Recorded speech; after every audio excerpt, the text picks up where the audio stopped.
الحمدللہ رب العالمین والصلاة والسلام علی خاتم النبیین اما بعد فاعوذ باللہ من الشیطان الرجیم بسم اللہ الرحمن الرحیم الصلاة والسلام علیک یا رسول اللہ وعلی آلک واصحابک یا حبیب اللہ الصلاة والسلام علیک یا نبی اللہ وعلی آلک واصحابک یا نور اللہ۔ مدنی چینل کے ناظرین، آپ دیکھ رہے ہیں پروگرام قرآن پاک ترجمہ و تفسیر کے ساتھ۔ سورہ یونس 11واں پارہ آیت نمبر 58 تک ہم نے قرآن شریف، ان کا ترجمہ، ان کی تفسیر صراط الجنان تفسیر قرآن سے سنی اور سمجھ رہے ہیں الحمدللہ۔ اللہ پاک ہمیں قرآن شریف سے سچی محبت اور لگاؤ عطا فرمائے۔ نبی کریم صلی اللہ علیہ وآلہ وسلم نے فرمایا کہ تم مجھ پر درود پڑھو، اللہ تم پر رحمت بھیجے گا۔ صلو علی الحبیب صلی اللہ علی محمد صلی اللہ علیہ وآلہ وسلم۔ ناظرین کرام، آج کا درس ہم سورہ یونس آیت نمبر 59 سے شروع کرتے ہیں۔ اعوذ باللہ من الشیطان الرجیم بسم اللہ الرحمن الرحیم۔ قل ارأیتم ما انزل اللہ لکم من رزق فجعلتم منہ حراما وحلالا قل اللہ اذن لکم ام علی اللہ تفترون۔ آسان ترجمہ قرآن کنز العرفان۔ تم فرماؤ، بھلا بتاؤ کہ اللہ نے تمہارے لیے جو رزق اتارا ہے تو تم نے اس میں سے خود ہی حرام اور حلال بنا لیا۔ تم فرماؤ کہ اللہ نے تمہیں اس کی اجازت دی ہے یا تم اللہ پر جھوٹ باندھتے ہو۔ ناظرین کرام، کفار عرب چونکہ بحیرہ، صائبہ اور وسیلہ وغیرہ بتوں پر چھوڑے ہوئے جانوروں کو حرام سمجھتے تھے، ان پر عتاب فرمانے کے لیے یہ آیت کریمہ نازل ہوئی کہ یہ جانور حلال ہیں، انہیں حرام جاننا اللہ پاک پر بہتان باندھنا ہے۔ اس آیت سے پتہ چلا کہ کسی چیز کو اپنی طرف سے حلال یا حرام سمجھنا ممنوع اور اللہ پاک پر افترا ہے۔ آج کل بہت سے لوگ اس میں مبتلا ہے، ممنوعات کو حلال کہتے ہیں اور مباحات کو حرام۔ بعض سود کو حلال کہنے پر مصر ہیں اور بعض عورتوں کی بے قیدیوں اور بے پردگیوں کو مباح سمجھتے ہیں، حلال ٹھہراتے ہیں۔ اسی طرح کچھ لوگ حلال چیزوں کو حرام ٹھہرانے پر مصر ہیں، جیسے محفل میلاد، فاتحہ 11ویں اور ایصال ثواب کے دیگر طریقوں کو حرام کہنے والے۔ یہ سب اللہ پاک پر افترا باندھنے کی صورتیں ہیں۔ اگلی آیت میں اللہ پاک ارشاد فرماتا ہے، وَمَا ظَنُّ الَّذِينَ يَفْتَرُونَ عَلَى اللَّهِ الْكَذِبَ يَوْمَ الْقِيَامَةِ إِنَّ اللَّهَ لَذُو فَضْلٍ عَلَى النَّاسِ وَلَكِنَّ أَكْثَرَهُمْ لَا يَشْكُرُونَ۔ آسان ترجمہ قرآن کنز العرفان۔ اور اللہ پر جھوٹ باندھنے والوں کا قیامت کے دن کے بارے میں کیا خیال ہے؟ بے شک اللہ لوگوں پر فضل فرمانے والا ہے، مگر اکثر لوگ شکر ادا نہیں کرتے۔ ناظرین کرام، اس آیت کا خلاصہ یہ ہے کہ یہ لوگ جو اللہ پاک پر جھوٹا بہتان مان رہے ہیں اور جو رزق اور خوراک اللہ پاک نے حرام نہیں فرمائی بلکہ وہ ان کی غذا ہے، اس کے حرام ہونے کو اللہ پاک کی طرف منسوب کرتے ہیں، کیا وہ یہ گمان رکھتے ہیں کہ اللہ پاک قیامت کے دن ان کے اس جھوٹ پر کوئی پکڑ نہ فرمائے گا؟ کیا ان کا یہ خیال ہے کہ اللہ پاک ان سے درگزر فرمائے گا اور انہیں بخش دے گا؟ ہرگز نہیں، بلکہ وہ انہیں جہنم میں پہنچائے گا جس میں ہمیشہ رہیں گے۔ پھر فرمایا، ان اللہ لذو فضل علی الناس، بے شک اللہ لوگوں پر فضل فرمانے والا ہے، یعنی بے شک اللہ پاک عقل عطا فرما کر، رسول بھیج کر، کتابیں بھیج کر لوگوں پر فضل فرماتا ہے، لیکن اکثر لوگ ناشکرے ہیں کہ اللہ پاک کے دلائل میں غور و فکر کرنے کے لیے عقل استعمال کرتے ہیں، نہ اللہ پاک کے انبیاء علیہم الصلاۃ والسلام کی دعوت قبول کرتے ہیں، اور نہ ہی اللہ پاک کی نازل کردہ کتابوں سے سن کر نفع اٹھاتے ہیں۔ آگے ارشاد فرماتا ہے، وَمَا تَكُونُ فِي شَأْنٍ وَمَا تَتْلُو مِنْهُ مِنْ قُرْآنٍ وَلَا تَعْمَلُونَ مِنْ عَمَلٍ إِلَّا كُنَّا عَلَيْكُمْ شُهُودًا إِذْ تُفِيضُونَ فِيهِ وَمَا يَعْزُبُ عَنْ رَبِّكَ مِنْ مِثْقَالِ ذَرَّةٍ فِي الْأَرْضِ وَلَا فِي السَّمَاءِ وَلَا أَصْغَرَ مِنْ ذَلِكَ وَلَا أَكْبَرَ إِلَّا فِي كِتَابٍ مُبِينٍ۔ آسان ترجمہ قرآن کنز العرفان۔ اور تم کسی کام میں ہو اور تم اس کی طرف سے قرآن کی تلاوت کرتے ہو، اور اے لوگو تم کوئی بھی کام کر رہے ہو، ہم تم پر گواہ ہوتے ہیں جب تم اس میں مشغول ہوتے ہو، اور زمین و آسمان میں کوئی ذرہ برابر چیز تیرے رب سے غائب نہیں، اور ذرے سے چھوٹی اور بڑی کوئی چیز ایسی نہیں جو ایک روشن کتاب میں نہ ہو۔ ناظرین کرام، اس آیت کا مطلب یہ ہے کہ اللہ پاک ہر چیز پر شاہد اور ہر چیز کو جاننے والا ہے، اس لیے کہ اللہ پاک کے سوا اور کوئی خالق ہے نہ ایجاد کرنے والا۔ بندوں کی ظاہری اور باطنی اعمال میں سے جو چیز بھی موجود ہے وہ اللہ پاک کے وجود میں لانے سے ہی موجود ہے، اور جو ایجاد کرنے والا ہوتا ہے وہ اس چیز کو جانتا بھی ہے۔ لہٰذا نبی کریم صلی اللہ علیہ وآلہ وسلم کے اعمال، احوال، تلاوت قرآن، امور دنیاویہ، حاجت ضروریہ میں مصروفیت اور اسی کے ساتھ تمام لوگوں کے تمام اعمال اللہ پاک کو معلوم ہے اور وہ ان سب پر گواہ ہے۔ پھر فرمایا کہ زمین و آسمان میں ایک ذرے کی مقدار بھی کوئی چیز اللہ پاک سے دور اور اس کے علم سے پوشیدہ نہیں، اور اس ذرے سے چھوٹی یا بڑی کوئی چیز ایسی نہیں کہ جو روشن کتاب یعنی لوح محفوظ میں درج نہ ہو۔ ناظرین کرام، یہ آیت مبارکہ اللہ پاک کے علم، قدرت اور اس کی عظمت کے اظہار کے لیے ہے، اور اسی میں ہمارے لیے تنبیہ اور نصیحت ہے کہ جب اللہ پاک ہمارے تمام اعمال کو ہر وقت ہر لمحہ دیکھ رہا ہے تو اس کریم ذات کی حیا اور خوف سے ہمیں اس کی نافرمانی کے کاموں سے بچنا چاہیے۔ اللہ پاک ہمیں اپنا حقیقی خوف اور اپنی نافرمانی سے بچتے رہنے کی توفیق عطا فرمائے۔ اگلی آیت میں ارشاد فرماتا ہے، الا ان اولیاء اللہ لا خوف علیہم ولا هم يحزنون الذین آمنوا وكانوا يتقون۔ آسان ترجمہ قرآن کنز العرفان۔ سن لو، بے شک اللہ کے ولیوں پر نہ کچھ خوف ہوگا اور نہ وہ غمگین ہوں گے، وہ جو ایمان لائے اور ڈرتے رہے۔ ناظرین کرام، لفظ ولی یہ ولا سے بنا ہے جس کا معنی قرب اور نصرت ہے۔ ولی اللہ وہ ہے جو فرائض کی ادائیگی سے اللہ پاک کا قرب حاصل کرے اور اللہ پاک کی اطاعت میں مشغول رہے، اور اس کا دل اللہ پاک کے نور جلال کی معرفت میں مستغرق ہو۔ جب دیکھے قدرت الہی کے دلائل دیکھے، اور جب سنے اللہ پاک کی آیتیں ہی سنے، اور جب بولے تو اللہ پاک کی ثنا ہی کے ساتھ بولے، اور جب حرکت کرے اطاعت الہی میں حرکت کرے، اور جب کوشش کرے تو اسی کام میں کوشش کرے جو قرب الہی کا ذریعہ ہو۔ اللہ پاک کے ذکر سے نہ تھکے اور چشم دل سے خدا کے سوا غیر کو نہ دیکھے۔ یہ صفت اولیاء کی ہے۔ بندہ جب اس حال پر پہنچتا ہے تو اللہ پاک اس کا ولی و ناصر اور معین و مددگار ہوتا ہے۔ علماء نے ولی اللہ کی کثیر علامات یعنی نشانیاں بیان فرمائی ہیں، جیسے متکلمین یعنی علم کلام کے ماہر علماء کہتے ہیں ولی وہ ہے جو صحیح اور دلیل پر مبنی اعتقاد رکھتا ہو اور شریعت کے مطابق نیک اعمال بجا لاتا ہو۔ بعض عارفین نے فرمایا کہ ولایت قرب الہی اور ہمیشہ اللہ پاک کے ساتھ مشغول رہنے کا نام ہے۔ جب بندہ اس مقام پر پہنچتا ہے تو اس کو کسی چیز کا خوف نہیں رہتا اور نہ کسی چیز کے فوت ہونے کا غم ہوتا ہے۔ حضرت عبداللہ ابن عباس رضی اللہ عنہما نے فرمایا کہ ولی وہ ہے جس کو دیکھنے سے اللہ پاک یاد آئے۔ یہی طبری کی حدیث میں بھی ہے۔ ابن زید نے کہا کہ ولی وہ ہے جس میں وہ صفت ہو جو اس سے اگلی آیت میں آ رہی ہے، الذین آمنوا وکانوا یتقون، یعنی ایمان اور تقوی دونوں کا جامع ہو۔ بعض علماء نے فرمایا ولی وہ ہے جو خالص اللہ کے لیے محبت کرے۔ اولیاء کی یہ صفت کثرت سے احادیث مبارکہ میں بھی ذکر ہوئی۔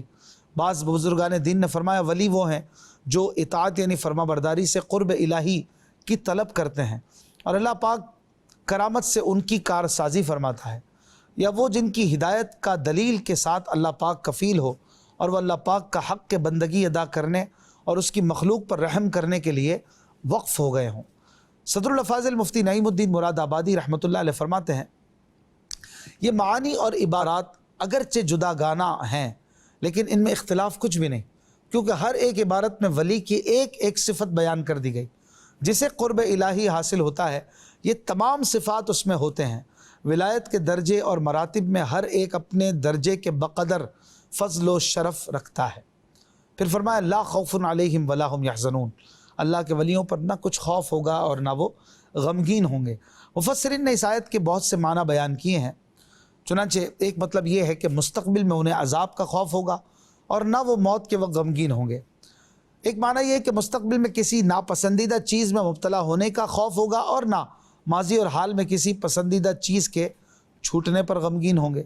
ایک معنی یہ ہے کہ قیامت کے دن ان پر کوئی خوف ہوگا اور نہ اس دن یہ غمگین ہوں گے، کیونکہ اللہ پاک نے اپنے ولیوں کو دنیا میں ان چیزوں سے محفوظ فرما دیا ہے کہ جو آخرت میں خوف اور غم کا باعث بنتی ہیں۔ ان تین کے علاوہ مزید اقوال بھی مختلف تفاسیر میں آئے ہیں۔ ناظرین اکرام، اولیاء اکرام کی کثیر اقسام ہیں، جیسا کہ حضرت ابو درداء رضی اللہ عنہ سے روایت ہے کہ بے شک انبیاء اکرام علیہم السلام زمین کے اوتاد تھے۔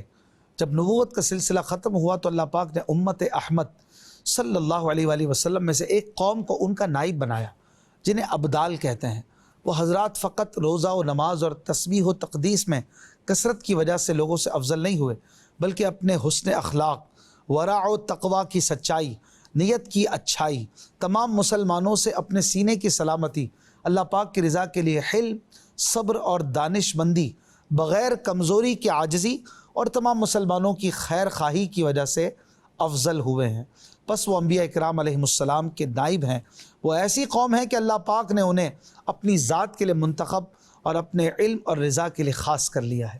وہ 40 صدیق ہیں جن میں سے 30 رحمان کے خلیل حضرت ابراہیم علیہ السلام کے یقین کی مثل ہیں۔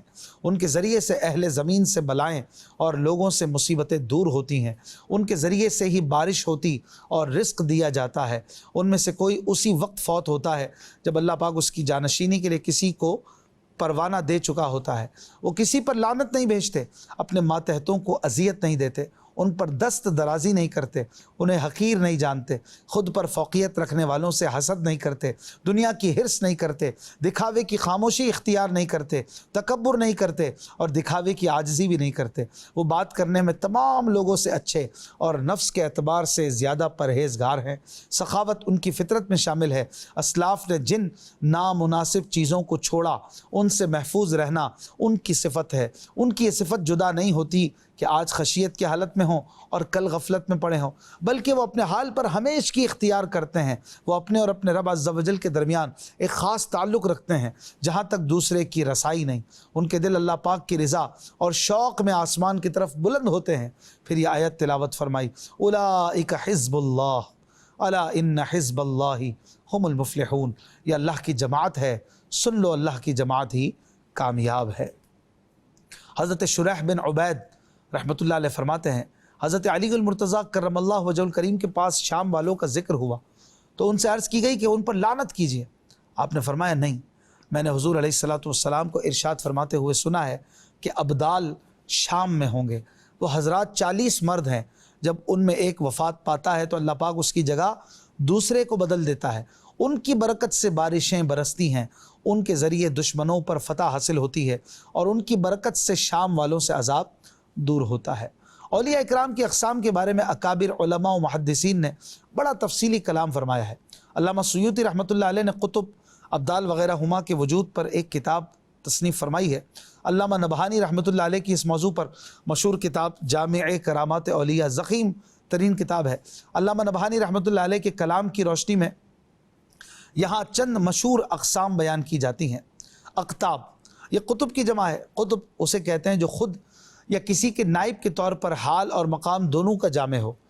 ائمہ، یہ وہ حضرات ہیں کہ جو قطب کے انتقال کے بعد اس کے خلیفہ بنتے ہیں اور وہ قطب کے لیے وزیر کی طرح ہوتے ہیں۔ ہر زمانے میں ان کی تعداد 2 ہوتی ہے۔ اوتاد، یہ ہر زمانے میں 4 ہوتے ہیں، اس سے کم یا زیادہ نہیں ہوتے۔ ان میں سے ایک کے ذریعے اللہ تعالیٰ مشرق کی حفاظت فرماتا ہے، دوسرے کے ذریعے مغرب، تیسرے کے ذریعے شمال اور چوتھے کے ذریعے جنوب کی حفاظت فرماتا ہے، اور ان میں سے ہر ایک کی اپنے حصے میں ولایت ہوتی ہے۔ ابدال، ان کی تعداد 7 ہوتی ہے، اس سے کم یا زیادہ نہیں ہوتے۔ اللہ پاک ان کے ذریعے 7 بر اعظم کی حفاظت فرماتا ہے۔ انہیں ابدال اس لیے کہتے ہیں کہ جب یہ کسی جگہ سے کوچ کرتے ہیں اور کسی مصلحت اور قربت کی وجہ سے اس جگہ اپنا قائم مقام چھوڑنے کا ارادہ کرتے ہیں تو وہاں ایسے آدمی کو نامزد کرتے ہیں کہ جو ان کا ہم شکل ہو، اور جو کوئی بھی اس ہم شکل کو دیکھے تو وہ اسے اصلی شخص ہی سمجھے، حالانکہ وہ ایک روحانی شخصیت ہوتا ہے، جسے ابدال میں سے کوئی بدل قصدن وہاں ٹھہراتا ہے۔ جن اولیاء میں یہ قوت ہوتی ہے انہیں ابدال کہتے ہیں۔ رجال الغیب، اہل اللہ کی اصطلاح میں یہ وہ لوگ ہیں جو رب کی بارگاہ میں انتہائی عاجزی کا اظہار کرتے ہیں اور تجلیات رحمان کے غلبے کے سبب آہستہ آواز کے سوا کچھ کلام نہیں کرتے، ہمیشہ اسی حال میں رہتے ہیں، چھپے ہوئے ہوتے ہیں، پہچانے نہیں جاتے، اللہ پاک کے سوا کسی سے مناجات نہیں کرتے اور اس کے سوا کسی کے مشاہدے میں مشغول نہیں ہوتے۔ بعض اوقات اس سے مراد وہ لوگ ہوتے ہیں کہ جو انسانی نگاہوں سے پوشیدہ ہوں، اور کبھی اس کا اطلاق نیک اور مومن جنات پر ہوتا ہے۔ بعض اوقات ان سے مراد وہ لوگ ہوتے ہیں جو ظاہری حواس سے علم اور رزق وغیرہ نہیں لیتے، انہیں غیب سے رزق اور علم عطا کیا جاتا ہے۔ پھر اس آیت میں فرمایا گیا الذین آمنوا وکانوا یتقون، وہ جو ایمان لائے اور تقوی و پرہیزگاری اختیار کیا۔ اس آیت میں اللہ پاک نے ولی کی 2 صفات بیان فرمائی ہیں۔ ولی وہ ہے جو ایمان کے ساتھ متصف ہو۔ ایمان کا مطلب ہے صحیح اعتقاد جو قطعی دلائل پر مبنی ہو، اور دوسری صفت بیان فرمائی کہ وہ متقی ہو۔ تقوی کا معنی یہ ہے کہ جن کاموں کو کرنے کا اللہ پاک نے حکم دیا انہیں کرنا، اور جن کاموں سے منع کیا ان سے بچنا، اور اس کے ساتھ ساتھ ہر اس کام کے لیے کوشش کرنا جس میں اللہ پاک کی رضا ہو، اور ہر اس کام سے بچنا جو اللہ پاک سے دور کرنے والا ہو۔ آگے ارشاد فرماتا ہے لَهُمُ الْبُشْرَى فِي الْحَيَاةِ الدُّنْيَا وَفِي الْآخِرَةِ لَا تَبْدِيلَ لِكَلِمَاتِ اللَّهِ ذَلِكَ هُوَ الْفَوْزُ الْعَظِيمُ۔ آسان ترجمہ قرآن کنز العرفان۔ ان کے لیے دنیا کی زندگی میں اور آخرت میں خوشخبری ہے، اللہ کی باتیں بدلتی نہیں، یہی بڑی کامیابی ہے۔ ناظرین کرام، فرمایا گیا کہ ان کے لیے دنیا کی زندگی میں خوشخبری ہے۔ اس خوشخبری سے یا تو وہ مراد ہے جو پرہیزگار ایمانداروں کو قرآن کریم میں جا بجا دی گئی ہے، یا اس سے اچھے خواب مراد ہیں جو مومن دیکھتا ہے یا اس کے لیے دیکھا جاتا ہے، جیسا کہ کثیر احادیث میں آیا ہے۔ اور اس کا سبب یہ ہے کہ ولی کا قلب اور اس کی روح دونوں ذکر الہی میں مستغرق رہتے ہیں، تو بوقت خواب اس کے دل میں سوائے ذکر و معرفت الہی کے اور کچھ نہیں ہوتا۔ اس لیے ولی جب خواب دیکھتا ہے تو اس کو خواب حق اور اللہ پاک کی طرف سے اس کے حق میں بشارت ہوتی ہے۔ بعض مفسرین نے اس بشارت سے دنیا کی نیک نامی بھی مراد لی ہے، جیسا کہ مسلم شریف کی حدیث میں ہے کہ سرکار دو عالم صلی اللہ علیہ وآلہ وسلم سے عرض کیا گیا اس شخص کے لیے کیا فرماتے ہیں جو نیک عمل کرتا ہے اور لوگ اس کی تعریف کرتے ہیں؟ فرمایا یہ مومن کے لیے جلد خوشخبری ہے۔ علماء فرماتے ہیں کہ بشارت عاجلہ یعنی جلد خوشخبری رضا الہی اور اللہ پاک کی محبت فرمانے اور خلق کے دل میں محبت ڈال دینے کی دلیل ہے، جیسا کہ حدیث شریف میں آیا ہے کہ اس کو زمین میں مقبول کر دیا جاتا ہے۔ حضرت قتادہ رضی اللہ عنہ نے فرمایا کہ ملائکہ مومن کو اس کی موت کے وقت اللہ پاک کی طرف سے بشارت دیتے ہیں۔ حضرت عطا رحمۃ اللہ علیہ کا قول ہے کہ دنیا کی بشارت تو وہ ہے جو ملائکہ موت کے وقت سناتے ہیں، اور آخرت کی بشارت وہ ہے جو مومن کو جان نکلنے کے بعد سنائی جاتی ہے کہ اس سے اللہ پاک راضی ہے۔ سبحان اللہ۔ آیت مبارکہ میں اولیاء اکرام کی فضیلتیں بیان ہوئیں، چنانچہ احادیث طیبہ بھی اس حوالے سے سماعت فرمائی ہے۔